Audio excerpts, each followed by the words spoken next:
Welcome to the channel The Human Code, where human behaviors are explained. Most people believe authenticity is natural. They believe people simply show the world who they really are. They assume personality is stable, honest, and consistent. But if you observe human behavior carefully, something very different appears. Much of social behavior is performance, not necessarily deception, but performance.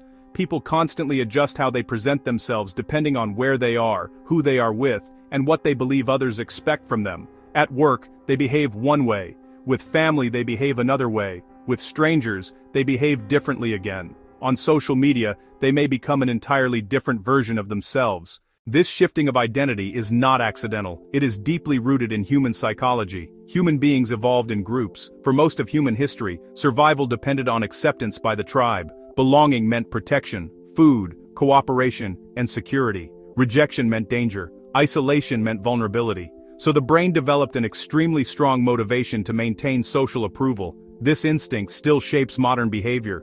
Even though rejection today rarely threatens survival, the brain still interprets social exclusion as a serious threat. So people adapt. They modify their personality to increase acceptance. They soften opinions. They exaggerate confidence. They hide insecurities. They emphasize qualities they believe others admire. This behavior is known in psychology as impression management. Impression management is the process of controlling how others perceive you. Every person engages in it to some degree. Sometimes it is subtle, choosing certain words carefully, dressing a particular way, adjusting tone in conversation. Other times it is more dramatic, constructing an entire public identity that differs significantly from the private self. Impression management is not always dishonest. In many cases, it is simply social awareness. People understand that different environments require different behaviors. Professional settings require professionalism. Social gatherings encourage friendliness. Formal environments require restraint. Adapting behavior to context is part of normal social functioning. But problems arise when the gap between the public self and the private self becomes too large. When people feel constant pressure to maintain an image that does not reflect their real thoughts, values, or personality. Over time, maintaining this image becomes exhausting, because it requires continuous monitoring. Every word must be evaluated. Every reaction must be controlled. Every interaction must reinforce the performance. Eventually, people can begin losing clarity about who they actually are. The performed identity becomes so habitual that it replaces the authentic one. This phenomenon often happens gradually. It begins with small adjustments. Someone slightly exaggerates confidence in a job interview. Someone hides uncertainty during a presentation. Someone pretends to understand something they don't fully grasp. These adjustments feel harmless, and sometimes they even produce positive outcomes. But repeated performance strengthens the habit. Over time, the brain begins associating success with performance rather than authenticity. If pretending to be confident leads to approval, the brain reinforces that strategy. If exaggerating achievements leads to recognition, the brain reinforces that behavior. Gradually, the line between genuine expression and performance becomes blurred. Another powerful factor influencing this behavior is social comparison. Humans constantly evaluate themselves relative to others. This comparison helps individuals understand their position within a group. Am I respected? Am I successful? Am I attractive? Am I capable? These questions often operate below conscious awareness, but they influence behavior constantly. When people perceive themselves as lower status in a group, they often try to compensate.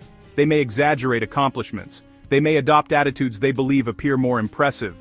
They may suppress behaviors they fear will make them seem weak. In other cases, people perform identities because they are seeking belonging. Groups often form around shared beliefs, interests, or values. To enter these groups, individuals may adopt the attitudes and behaviors that signal membership. This is especially common during adolescence, but it continues throughout adulthood. People adjust language, style, and opinions to match the expectations of their chosen community.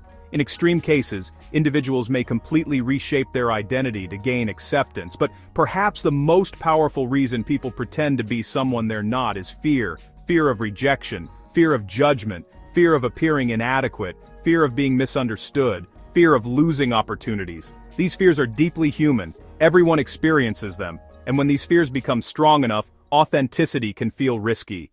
Because authenticity involves revealing imperfections. Authenticity involves expressing thoughts that may not align with the majority. Authenticity involves vulnerability, and vulnerability requires courage. Pretending, on the other hand, often feels safer. When someone performs an identity designed to gain approval, they reduce the risk of rejection, they control the narrative others see, they hide the parts of themselves they believe might invite criticism, but this strategy comes with a cost. As the gap between our performed identity and our authentic self widens, two significant psychological costs begin to emerge: dependency and disconnection. The first, dependency, is a subtle trap. The more someone performs a specific identity, the witty colleague, the unflappable leader, the perfect parent, the more they become dependent on the validation it brings. This performance becomes a tool, and over time, we can forget it's just a tool and mistake it for our entire self. A dangerous feedback loop begins to form.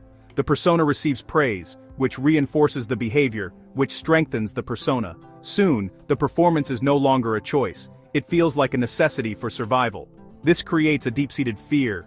The fear that if people saw the real, unedited version of us, with all our quirks, insecurities, and contradictions, the approval would instantly vanish. This isn't just a fleeting worry. It solidifies into a constant, low-grade psychological pressure. There's the pressure to maintain the image at all costs, the pressure to meticulously manage every word and action, the pressure to avoid any mistake that might reveal an inconsistency or crack in the facade. Over time, this immense pressure inevitably curdles into anxiety. Living behind a performance requires constant, exhausting vigilance. Every social interaction becomes a high-stakes stage play where you're the lead actor, director, and critic all at once. The mind is perpetually scanning for threats, rehearsing lines, and analyzing the audience's reactions. This state of hyper-awareness is mentally draining. It keeps the nervous system on high alert, making genuine relaxation feel impossible. The very thing we use to gain acceptance now becomes the primary source of our inner turmoil, isolating us in a prison of our own making. The second, and perhaps more poignant consequence of performing an identity, is a profound sense of disconnection.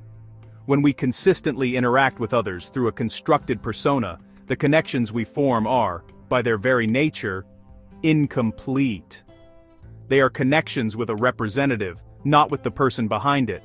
This creates a strange and hollow emotional experience. Compliments, for instance, begin to feel less satisfying. Recognition feels less meaningful. Why? Because internally we know the praise is not for us. It is directed toward the performance, the carefully crafted mask we present to the world. The real person remains unseen, unacknowledged, and unvalidated. This leads to a deeply unsettling paradox. We can be surrounded by admiration while feeling entirely invisible. We can achieve significant success in our careers or social lives while feeling deeply uncertain and fraudulent, haunted by the imposter syndrome. We can receive all the external markers of approval while feeling crushingly lonely. This is the loneliness of being misunderstood, not by others, but by our own choice to remain hidden. The praise can't nourish us because it never reaches the core of who we are. It's like receiving love letters addressed to a name you've invented. You can read the words, but you can't feel the love.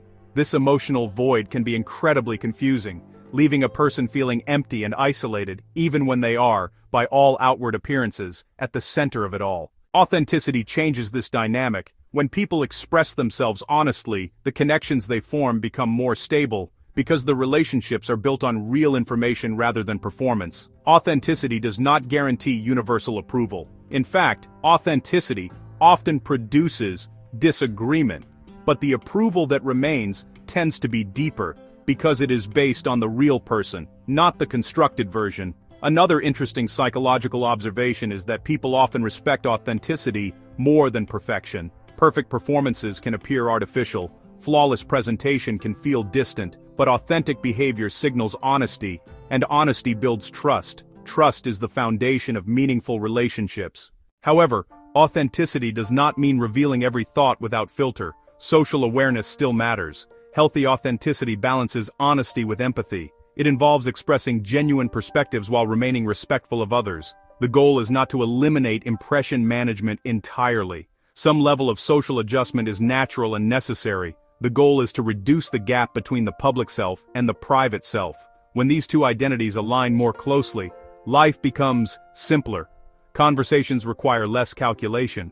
Interactions feel less draining. Decisions feel clearer, because behavior no longer requires constant performance. Instead, it reflects internal values. So, after exploring the deep-seated reasons we perform and the significant costs of the growing gap between our public and private selves, the crucial question remains: how do we begin the journey back to ourselves? How do we actively cultivate authenticity? The process isn't about a sudden dramatic transformation, but a gentle, deliberate practice of turning inward. It begins with the foundational step of radical self-awareness. Many of us navigate our lives on autopilot, performing identities we've inherited or constructed, without ever pausing to examine their origins. We follow expectations automatically, almost unconsciously. We pursue goals we believe we pursue, often because they are valued by our family, our culture, or our social circle. We adopt opinions we believe we hold to fit in or to be seen as intelligent or agreeable.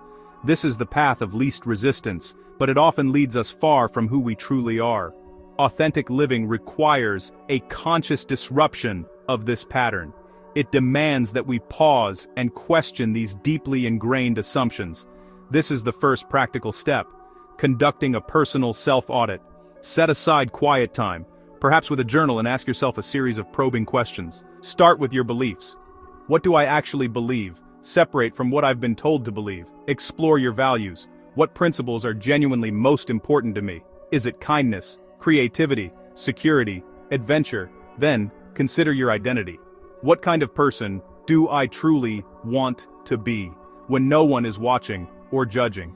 These questions require profound reflection. They demand unflinching honesty, and sometimes they reveal uncomfortable truths. This process can be unsettling. Sometimes people discover they have been chasing external approval instead of internal purpose, dedicating years to a career or a lifestyle that brings them status but no fulfillment. Sometimes they realize their public identity, the cheerful colleague, the stoic leader, the agreeable friend, is a carefully constructed mask that bears little resemblance to their private priorities and feelings. But this awareness, however jarring, is not a failure.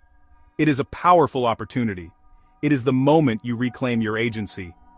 Once you recognize the difference between your performance and your authentic self, you can begin making small, intentional adjustments. This is the second step: practicing in safe environments. You don't need to stage a rebellion overnight. Instead, think of it as building a muscle. Start with small, low-stakes experiments. Try expressing an honest but low-risk opinion with a trusted friend. Allow a small, harmless imperfection to be visible in a conversation, admitting you don't know something or that you made a mistake. This leads to the third step: making values first choices. When faced with a decision, big or small, pause and ask, which option aligns more closely with the values I just identified? It could be as simple as choosing to spend a quiet evening at home to recharge, honoring a value of well-being, instead of attending a social event out of obligation, performing the role of the social butterfly. Each of these small acts is a repetition, a safe rep that strengthens your authentic self. Over time, these consistent adjustments reduce the cognitive load and emotional exhaustion of constant performance. The authentic self, once hidden, becomes more present, more accessible, and more resilient in your daily life. As we draw our exploration to a close, we arrive at two of the most profound rewards of an authentic life: confidence and resilience. These are not merely pleasant side effects, they are foundational pillars that emerge when we stop performing and start living in alignment with our true selves. Confidence, in this context, is not about arrogance or a belief in one's own perfection.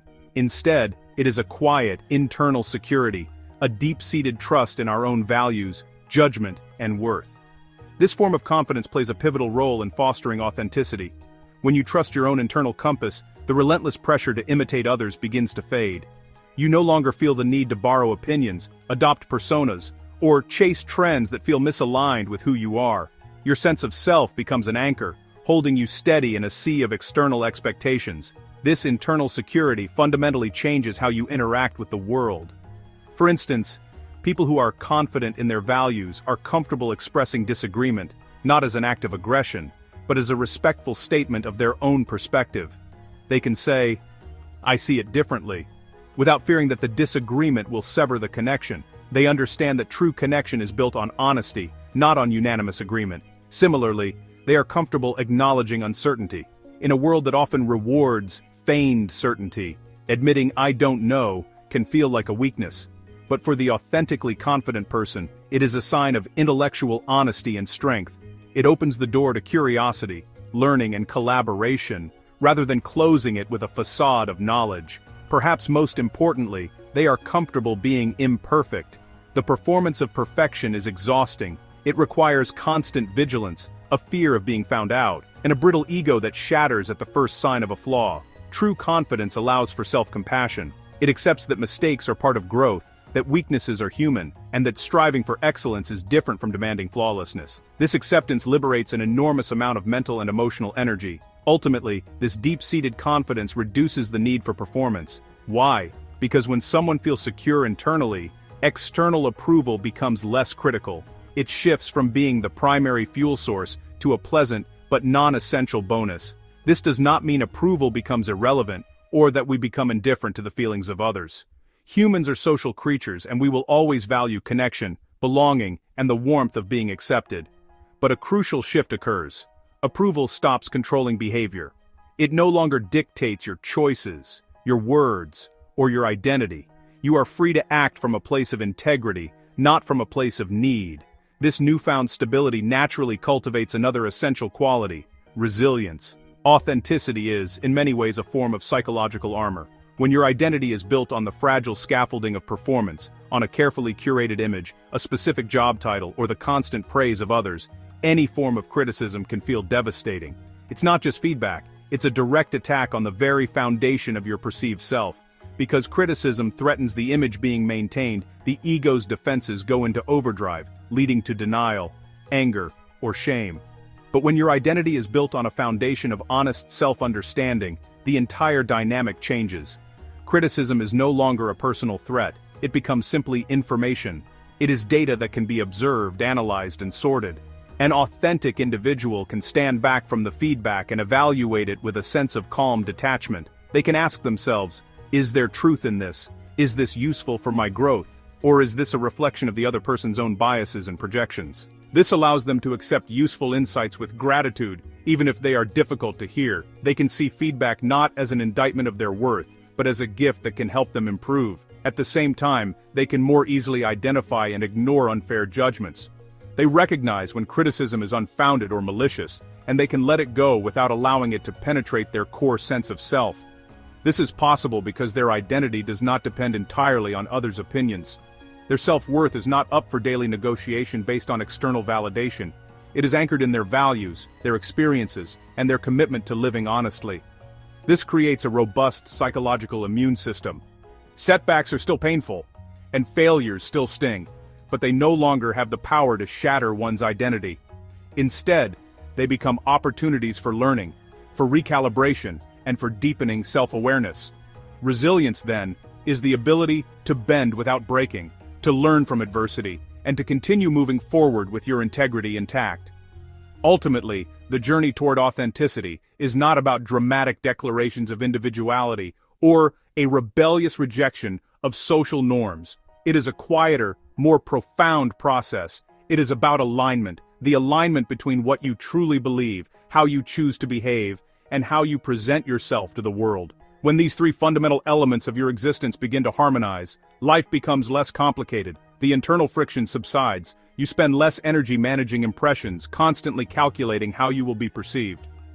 You spend less time worrying about exposure, about the fear of your carefully constructed mask slipping. This frees up an incredible reserve of cognitive and emotional resources.